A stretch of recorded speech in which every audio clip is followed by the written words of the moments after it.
नमस्कार दोस्तों, मैं कैलाश आप सभी का आपके अपने YouTube channel GS with Kailash sir में स्वागत करता हूं। दोस्तों, जैसा कि आप जानते हैं, डेली शाम को 6 बजे आपके लिए एक जीएस की सीरीज़ और 6:15 बजे करंट अफेयर्स की सीरीज़ तो लाई ही जाती है। आज से हम स्टैटिक जीके का सेक्शन शुरू करने वाले हैं और ये आप लोगों के सुझाव पर ये जो सेशन है ये 9 बजे लाया जाएगा। डेली शाम को 9 बजे इसकी क्लास हुआ करेगी। स्टैटिक जीके का सेक्शन जो होता है ये अक्सर कोचिंग्स में हम पढ़ते हुए ये वाला सेक्शन छूट जाता है हमसे और ये सिलेबस में कंप्लीट नहीं हो पाता, तो हम इसे वीडियो क्लासेस के माध्यम से कवर करने वाले हैं। पहली क्लास होगी भारत एवं विश्व सामान्य जानकारी, दूसरी राष्ट्रीय एवं अंतर्राष्ट्रीय तिथियाँ, तीसरी शब्द संक्षेप, चौथी में प्रमुख लेखक और उनसे संबंधित पुस्तकों का अध्ययन करेंगे, पाँचवीं में प्रमुख व्यक्तित्व उपनाम और उनके स्थान, छठवीं क्लास में हम पुरस्कार एवं सम्मान का अध्ययन करने वाले हैं, सातवीं क्लास में संगठन एवं संस्थाएं, आठवीं में आयोग एवं समितियां तथा नौवीं जो क्लास होगी वो खेल जगत से संबंधित होगी। इस प्रकार 9 लेक्चर के माध्यम से 9 बजे ये सीरीज़ आपके लिए लाई जा रही है और 9 लेक्चर के माध्यम से हम स्टैटिक जीके का सेक्शन कवर करने वाले हैं। तो स्टार्ट करते हैं आज का सेशन। भारत एवं विश्व सामान्य जानकारी, प्रथम, बड़ा, लंबा, छोटा, उपनाम आदि। तो चलिए बढ़ते हैं आज के पहले क्वेश्चन की तरफ। स्वतंत्र भारत का पहला भारतीय गवर्नर जनरल कौन था? तो हम जानते हैं भारत को आज़ादी जो है 15 अगस्त 1947 को मिली और स्वतंत्र भारत का जो पहला भारतीय गवर्नर जनरल था वो थे सी राजगोपालाचारी। सी राजगोपालाचारी। अगर पूछा जाता स्वतंत्र भारत का पहला गवर्नर जनरल कौन था तो लॉर्ड माउंटबेटन। भारत के प्रथम उप प्रधानमंत्री कौन बने? तो उप प्रधानमंत्री के पद का संविधान में कोई भी उल्लेख नहीं है। उप प्रधानमंत्री किसे बनाया गया? तो भारत के पहले उप प्रधानमंत्री जो थे सरदार वल्लभ भाई पटेल थे, जिन्हें लौह पुरुष के नाम से भी जाना जाता है। वर्ष 1906 में स्वराज शब्द का प्रयोग करने वाला प्रथम व्यक्ति कौन था? तो 1906 में स्वराज शब्द का प्रथम बार प्रयोग करने वाले, स्वराज की मांग करने वाले जो व्यक्ति थे उनका नाम था दादा भाई नौरोजी। दादा भाई नौरोजी। सियाचिन जाने वाले पहले भारतीय प्रधानमंत्री कौन थे? तो सियाचिन जाने वाले पहले भारतीय प्रधानमंत्री जो थे वो थे डॉक्टर मनमोहन सिंह। भारत का पहला फील्ड मार्शल कौन था? एसएससी परीक्षा में पूछा गया क्वेश्चन, भारत का पहला फील्ड मार्शल कौन था? आपका आंसर हो जाएगा ए SHF जे मानेकशॉ। आप मानेकशॉ नाम से याद रख सकते हैं। भारत का पहला फील्ड मार्शल कौन था? तो मानेकशॉ। चलिए बढ़ेंगे अगले क्वेश्चन की तरफ। भारत का पहला कमांडर इन चीफ कौन था? भारत का पहला कमांडर इन चीफ कौन था? तो ये थे general Cariappa, general KM Cariappa. चलिए बढ़ेंगे अगले क्वेश्चन की तरफ। निम्नलिखित में से किसे भारत का प्रथम चीफ ऑफ डिफेंस स्टाफ बनाया गया? तो भारत का पहला CDS किसे बनाया गया था? तो भारत का पहला CDS जो बनाया गया ये थे जनरल बिपिन रावत। अभी हाल ही में हेलीकॉप्टर दुर्घटना में इनकी मृत्यु हो गई है। राष्ट्रमंडल का महासचिव चुना जाने वाला पहला भारतीय कौन था? तो राष्ट्रमंडल का महासचिव चुने जाने वाला पहला भारतीय कमलेश शर्मा। 8वें क्वेश्चन का आंसर हो जाएगा B, Kamlesh Sharma. SSC CGL परीक्षा 2012 में पूछा गया क्वेश्चन था ये। सर्वोच्च न्यायालय के किस भूतपूर्व न्यायाधीश को भारत का प्रथम लोकपाल नियुक्त किया गया?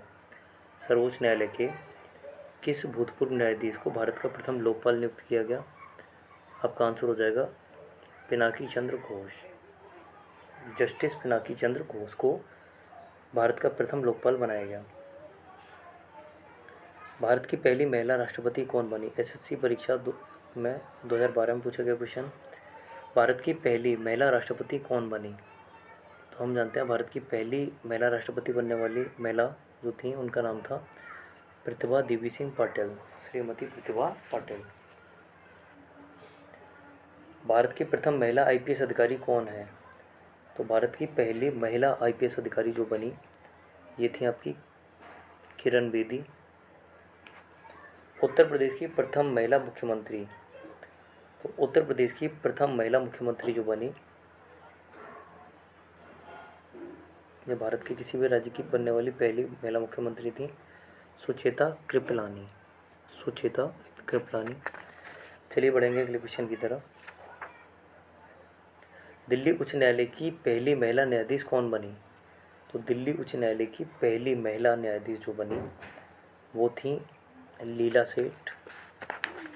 लीला सेठ। एसएससी सीजीएल परीक्षा 2019 में पूछा गया क्वेश्चन। वह प्रथम महिला कौन थी जिसने 7 प्रमुख सागर तैरकर पार किए? तो 7 प्रमुख सागरों को तैरकर पार करने वाली महिला थी बुला चौधरी।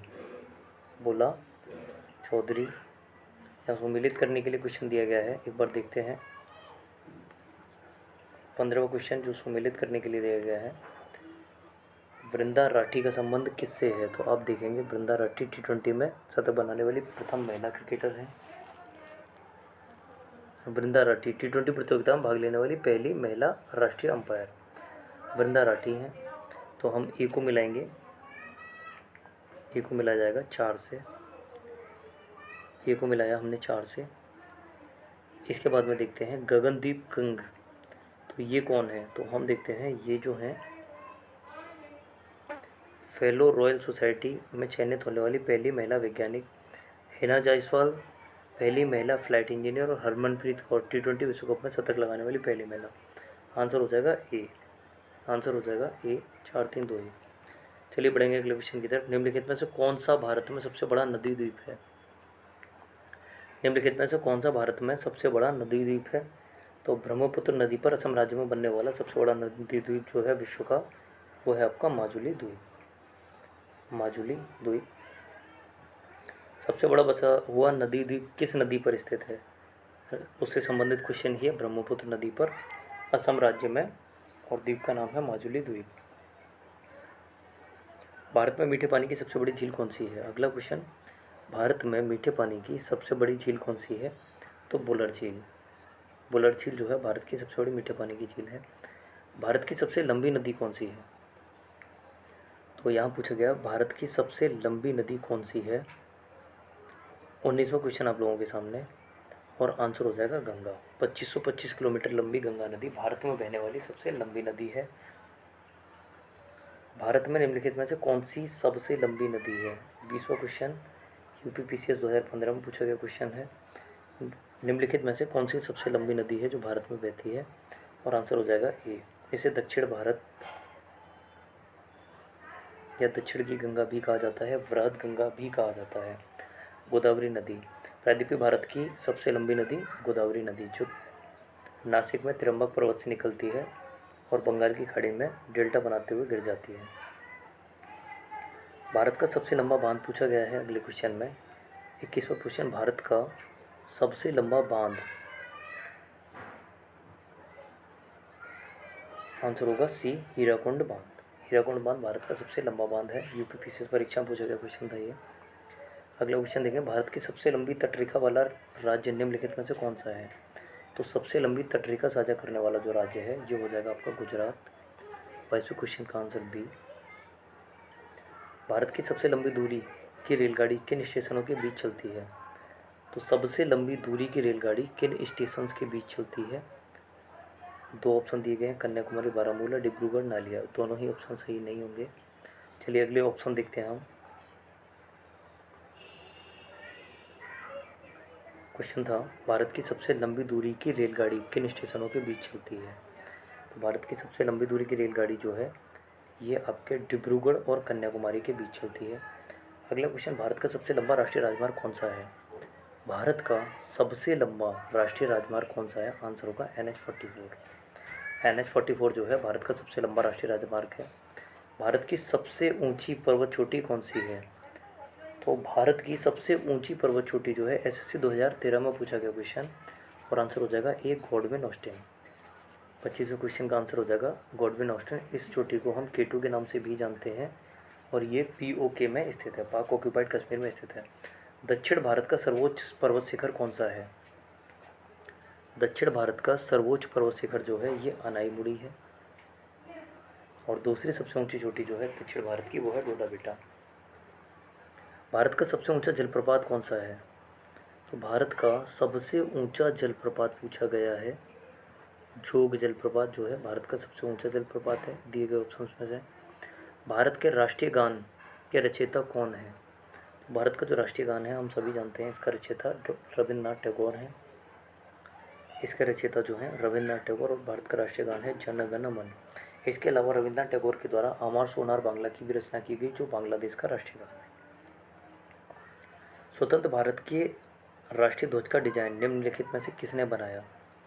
स्वतंत्र भारत के राष्ट्रीय ध्वज का डिजाइन किसके द्वारा बनाया गया? आंसर होगा पिंगली वेंकैया के द्वारा। भारत के राष्ट्रीय ध्वज की लंबाई और चौड़ाई का अनुपात क्या है? भारत के राष्ट्रीय ध्वज की लंबाई और चौड़ाई का अनुपात क्या है? 30वां क्वेश्चन आप सबके सामने, आंसर होगा बी 3:2। भारत के राष्ट्रीय ध्वज की लंबाई और चौड़ाई का अनुपात जो है 3:2। भारत का राष्ट्रीय आदर्श वाक्य क्या है? भारत का राष्ट्रीय आदर्श वाक्य क्या है? आंसर होगा सत्यमेव जयते, सत्य की ही सदा जीत होती है। यह भारत का राष्ट्रीय आदर्श वाक्य है। अगला क्वेश्चन, मोहम्मद इकबाल के गीत सारे जहाँ से अच्छा को किसने संगीतबद्ध किया? तो हम जानते हैं एक प्रसिद्ध गीत है सारे जहाँ से अच्छा हिंदुस्तान हमारा, यह मोहम्मद इकबाल के द्वारा लिखा गया। इसे संगीतबद्ध किसने किया? क्वेश्चन ये पूछा गया है। और मोहम्मद इकबाल ही वो पहले व्यक्ति थे जिन्होंने पाकिस्तान की मांग की।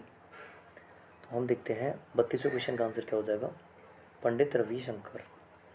सारे जहाँ से अच्छा को किसने संगीतबद्ध किया? तो पंडित रविशंकर ने। निम्नलिखित में से कौन सा क्षेत्र भारत का सबसे बड़ा कोयला क्षेत्र है? तो भारत का सबसे बड़ा कोयला क्षेत्र पूछा गया है अगले क्वेश्चन में, और इसका आंसर होगा झरिया। झरिया जो है भारत का सबसे बड़ा कोयला क्षेत्र है। भारत का सबसे बड़ा सभा भवन षणमुखानंद हॉल कहाँ स्थित है? भारत का सबसे बड़ा सभा भवन षणमुखानंद हॉल जो है ये कहाँ स्थित है? 34 क्वेश्चन, आंसर हो जाएगा बी मुंबई। किस भारतीय राज्य में गमछा एवं सांस्कृतिक प्रतीक है? किस भारतीय राज्य में गमछा जो है एक सांस्कृतिक प्रतीक के तौर पर देखा जाता है? 35वां क्वेश्चन आप लोगों के सामने, और आंसर हो जाएगा सी असम। असम में गमछा जो है एक सांस्कृतिक प्रतीक के तौर पर देखा जाता है।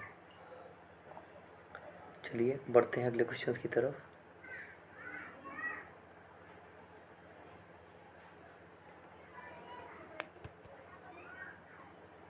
किस महल को डच पैलेस के नाम से जाना जाने लगा? किस महल को डच पैलेस के नाम से जाना जाने लगा?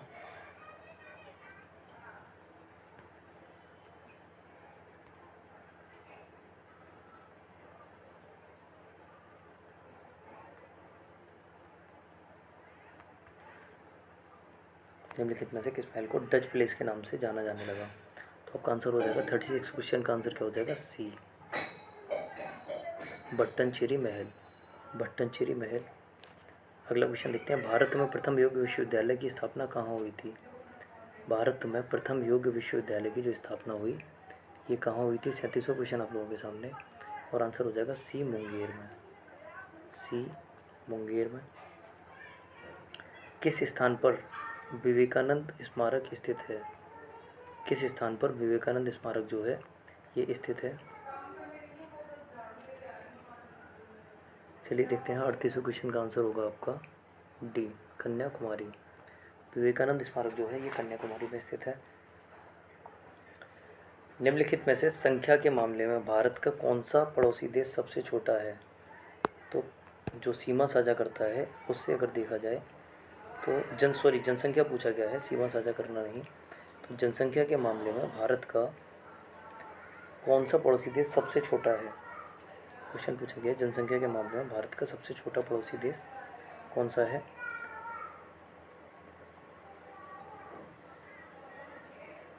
और आपका आंसर हो जाएगा, सभी लोग आंसर करेंगे, आंसर होगा डी मालदीव। मालदीव। एशिया का प्राचीनतम तथा विशालतम बौद्ध मठ स्थित है? तो एशिया का प्राचीनतम तथा विशालतम बौद्ध मठ जो है ये कहाँ स्थित है? 40वां क्वेश्चन आप लोगों के सामने, और आंसर होगा तवांग, अरुणाचल प्रदेश। कर्नाटक का कौन सा स्थान जैन की काशी के नाम से प्रसिद्ध है? कर्नाटक का कौन सा स्थान जो है ये जैन की काशी के नाम से प्रसिद्ध है? और आंसर हो जाएगा ए मुदबिदर। मुदबिदर जो है जैनों की काशी कहा जाता है। इंडिया हाउस स्थित है?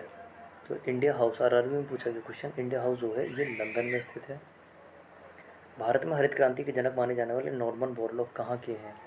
तो भारत में हरित क्रांति के जनक माने जाने वाले नॉर्मन बोरलॉग जो है इनका संबंध यूएसए से है। 43 क्वेश्चन का आंसर हो जाएगा सी। शताब्दी एक्सप्रेस गाड़ी का नाम किसकी शतवार्षिकी को संबोधित करता है? तो हम जानते हैं शताब्दी एक्सप्रेस जो है 1989 में चलाई गई, और 1989 में किसने अपने जन्म के 100 वर्ष पूरे किए थे? तो पंडित जवाहरलाल नेहरू। 1889 में उनका जन्म हुआ था 14 नवंबर 1889। 14 नवंबर 1889। ऑल इंडिया रेडियो की स्थापना किस वर्ष हुई? तो ऑल इंडिया रेडियो की जो स्थापना हुई ये वर्ष 1936 में हुई। आंसर हो जाएगा डी। चलिए बढ़ेंगे अगले क्वेश्चंस की तरफ। संसार का सबसे बड़ा डाक नेटवर्क किस देश में स्थित है? संसार का सबसे बड़ा डाक नेटवर्क जो है, पोस्टल नेटवर्क जो है, ये किस देश में स्थित है? आंसर होगा सी, भारत। निम्नलिखित में से किसे नियति का शहर कहा जाता है? निम्नलिखित में से किसे नियति का शहर कहा जाता है? आंसर होगा चंडीगढ़। 47 का डी, चंडीगढ़। पर्यटन के क्षेत्र में निम्नलिखित में से किस भारतीय राज्य को एक राज्य अनेक संसार कहा जाता है? पर्यटन के क्षेत्र में निम्नलिखित में से किस भारतीय राज्य को एक राज्य अनेक संसार, वन स्टेट मैनी वर्ल्ड्स कहा जाता है? 48 क्वेश्चन हो जाएगा और इसका आंसर होगा सी, कर्नाटक। कावेरी जल विवाद मुख्यतः किन राज्यों के बीच स्थित है? किन राज्यों के बीच में कावेरी जल विवाद जो है एक मुद्दा बना हुआ है? आरआरबी के द्वारा 2010 में पूछा गया क्वेश्चन। तो हम देखते हैं कावेरी जल जो है ये तमिलनाडु एवं कर्नाटक राज्यों के मध्य विवाद का विषय है। उत्तराखंड राज्य की राजधानी क्या है? तो उत्तराखंड राज्य की जो राजधानी है वो है देहरादून। उत्तराखंड की जो राजधानी है वो देहरादून। इसके अलावा उत्तराखंड की एक और राजधानी है, यहाँ पर मौसम के हिसाब से राजधानी बना दी गई है। तो दो राजधानियाँ हैं, एक राजधानी इसकी देहरादून है और दूसरी राजधानी जो है वो है गैरसैंण। मिजोरम की राजधानी कहाँ है? पूछा गया है मिजोरम की राजधानी कहाँ है। अलग अलग राज्यों की राजधानी हमें याद करनी होती हैं। तो मिजोरम की राजधानी कहाँ है? आंसर होगा आइजोल। 51 का बी, आइजोल। पहली उदय उत्कृष्ट डबल डेकर एयर कंडीशनड यात्रा एक्सप्रेस ट्रेन किन स्टेशनों के बीच चलती है? तो पहली उदय एक्सप्रेस ट्रेन किस स्टेशनों के मध्य चलती है? 52वां क्वेश्चन पूछा गया है और इसका आंसर हो जाएगा बी, बेंगलुरु और कोयम्बटूर। बेंगलुरु और कोयम्बटूर के मध्य। निम्नलिखित में से कौन भारतीय नौसेना की पहली महिला विमान चालक बनी? भारतीय नौसेना की पहली महिला विमान चालक जो बनी ये कौन हो जाती हैं? आंसर होगा डी, शुभांगी स्वरूप। शुभांगी स्वरूप। लोकपाल नियुक्त करने वाला विश्व का प्रथम देश कौन सा है? तो लोकपाल नियुक्त करने वाला विश्व का जो प्रथम देश है इसका नाम हो जाएगा स्वीडन। स्वीडन। बढ़ते हैं आज के अंतिम क्वेश्चन की तरफ। कार्बन टैक्स लगाने वाला विश्व का प्रथम देश कौन सा है? तो कार्बन टैक्स लगाने वाला विश्व का जो प्रथम देश बना है ये है आपका न्यूजीलैंड। न्यूजीलैंड। इस प्रकार की सीरीज से जुड़े रहने के लिए सभी लोग चैनल को सब्सक्राइब कर देंगे और वीडियो को एक बार लाइक कर देंगे। देखिए शाम को 6 बजे डेली आपके लिए जीएस की एक सीरीज़ लाई जाती है जो लेखपाल तथा अन्य भर्ती परीक्षाओं के लिए उपयोगी है। इसके अलावा 6:15 पर आपके लिए करंट अफेयर्स की सीरीज़ लाई जाती है। और आज से हम 9 क्लासेस के माध्यम से स्टैटिक जीके कवर करने वाले हैं और ये स्टैटिक जीके की क्लास जो है डेली शाम आपके लिए 9 बजे लाई जाएगी। तो जुड़े रहने के लिए धन्यवाद। Good evening all of you. शुभ संध्या, शुभ रात्रि।